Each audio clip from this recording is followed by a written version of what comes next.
నేనున్నాను, ధైర్యంగా ఉన్నాను, మీరందరికీ కూడా నేను అండగా ఉంటానని మన వెనుగంటే ఉండేటువంటి మన ప్రీతం నాయకులు వారు ఈ రోజు మన రాధాకృష్ణ మందిరాన్ని రిలీజ్ చేయడం మన పూర్వజన్మగా మన సుకృతంగా భావిస్తూ, సో ముందుగా మేము అనుకున్న విధంగా వారికి మేము సత్కారం చేయడానికి మేము అర్హులం కాదు.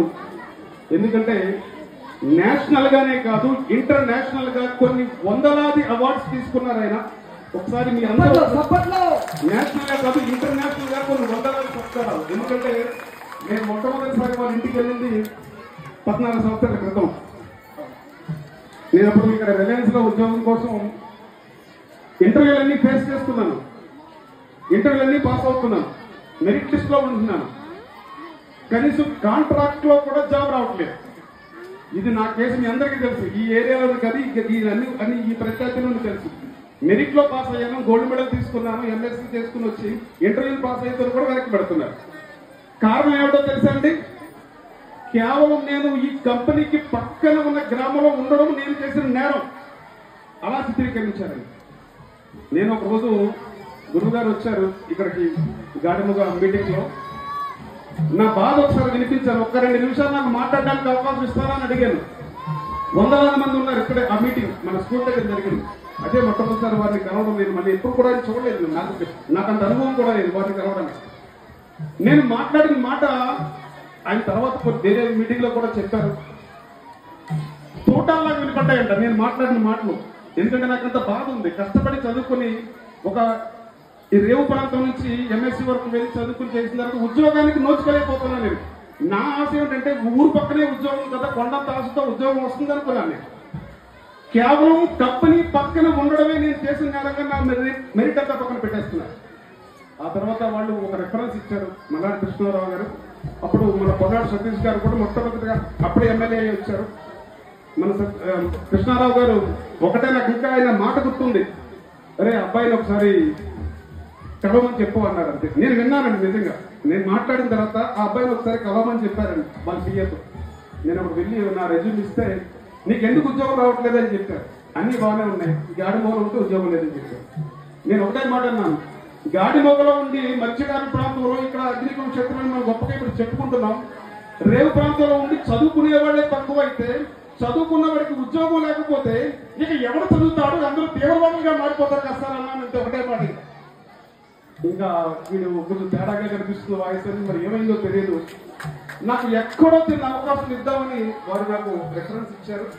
వారు ఇచ్చిన రెఫరెన్స్ ద్వారా నేను ఆ రోజు ఉద్యోగం చేసుకుని ఒక 4-5 సంవత్సరాలు రిలయన్స్ లో కాంట్రాక్ట్ ఎంప్లాయ్గా చేశాను. రెగ్యులర్ కూడా చేయలేదు. కానీ నాకు వాళ్ళు ఇచ్చింది ఏంటంటే నేను రెగ్యులర్ ఎంప్లాయ్గా వాళ్ళు చిత్రీకరించుకున్నారు. ఏదైతేనే నా ఆరంగే నా ఉద్యోగ ప్రవేశం వారి ద్వారా జరిగింది, నేను గొప్పగా చెప్పుకుంటున్నాను. ఆ తర్వాత నేను గవర్నమెంట్కి షిఫ్ట్ అయ్యాను. గుజరాత్ సెక్రటరీలో ఉన్న గవర్నమెంట్ ఎంప్లాయీ ఉద్యోగం వచ్చింది ఆ ఎక్స్పీరియన్స్ తో. ఆ తర్వాత మళ్ళీ ఓఎన్జీసీ కొలాబరేటివ్ తో పనిచేశాను. ఇప్పుడు నేను గర్వంగా చెప్పుకునేది ఏంటంటే ఇంటర్నేషనల్ గా ఖతార్ లో ఆయిల్ అండ్ గ్యాస్ లో ఉద్యోగం చేస్తున్నాను. దానికి ఈయన ఎక్స్పీరియన్స్ కారణం అయితే దీనికి పరోక్షంగా సహకరించిన మా గురువు ఇంకొకరు ఉన్నారు. నాకు విద్య నేను పిహెచ్డీ చేయడానికి కారణం ఒక ఆయన పిలిచాను, ఆయన కూడా మీకు పరిచయం చేస్తాను. ఈ సందర్భంగా నాకు కృతజ్ఞతలు మీకు తెలియజేస్తూ, మరంటే చదువుకునే వాళ్ళకి మీలాంటి వాళ్ళకి అండ ఉంటే ఖచ్చితంగా చదువుకుంటారండి. నేను ఇవాళ ఎందుకు చెప్తున్నానంటే చదువుకున్నవాడు నిర్లక్ష్య పడిపోతే, నిరుత్సాహపడిపోతే ఇంకొకటి చదవడానికి అవకాశం లేదండి. అందుకని దయచేసి చదివించండి. మనకి నాయకులు ఉన్నారు, మన విద్య మనల్ని కాపాడుతుందని నేను నమ్ముతూ ఇలాంటి వారికి మా యొక్క రాధాకృష్ణ మందిరం నుంచి ఒక చిరు సత్కారాన్ని నేను చేసుకునే అవకాశం. ముందుకు ఏమిటంటే ప్రతి సంవత్సరం 5,000 క్యాష్ అవార్డు, రాధాకృష్ణ మందిర ఆధ్యాత్మిక మరియు సామాజిక సేవా పురస్కారం ఈ రోజు యానం ఓల్డేజ్ హోమ్ కి కృష్ణారావు గారి ద్వారా, ఎందుకంటే వారు స్థాపించినటువంటిది సుమారు 30 సంవత్సరాల చరిత్ర కలిగి దేశంలోనే కాదు అంతర్జాతీయంగా అత్యంత పేరు ప్రఖ్యాత కాంచిన వృద్ధాశ్రమంగా బాలాశ్రమంగా పేరుగాంచినటువంటి సంస్థ ఓల్డేజ్ హోమ్ యానం.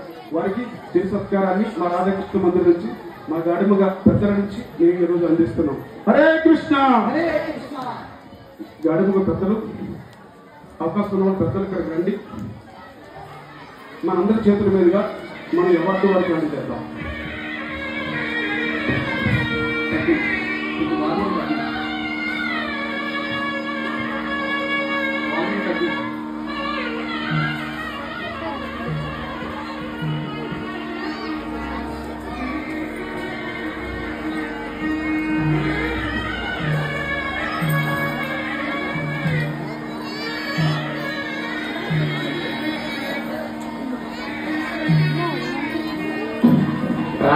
राजाधिराजाय प्रसैहसाहिने नमो वयं वै श्रवणाय कुर्महे समे कामां कामकामाय मह्यम् कामेश्वरो वै श्रवणो ददातु कुबेराय वै श्रवणाय महाराजाय नमः देवस्य गृहे मुनयो वसन्ति देवानां कवयः पार्थिवासः देवायुधं मे सुमनस्य मानौ दिवि देवावसवो दीर्घमायुः अग्निर्वसिचिर्भव आदित्यैव तेजो भव विष्णुरिव श्रीमान् भव ब्रह्मायुरायुर्भव धान्यं धनं पशुं बहुपुत्रलाभं शतसंवत्सरं दीर्घमायुः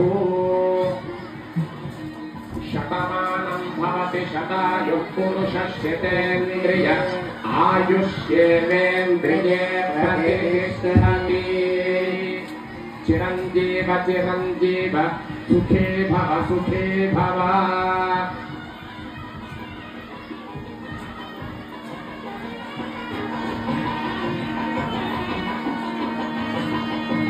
शतं देवासरतो वर्तमानः शतं हैमन्दान्दितं वदन्तान् शतमिन्द्राग्ने सविता बृहस्पतिः शतायुषाः विदेवं पुनस्तुः ॐ शतं देवासरतो वर्तमानः शतात्मानं भवति शतमनन्तं भवति शतमैश्वर्यं भवति शतमिति शतं दीर्घमायुः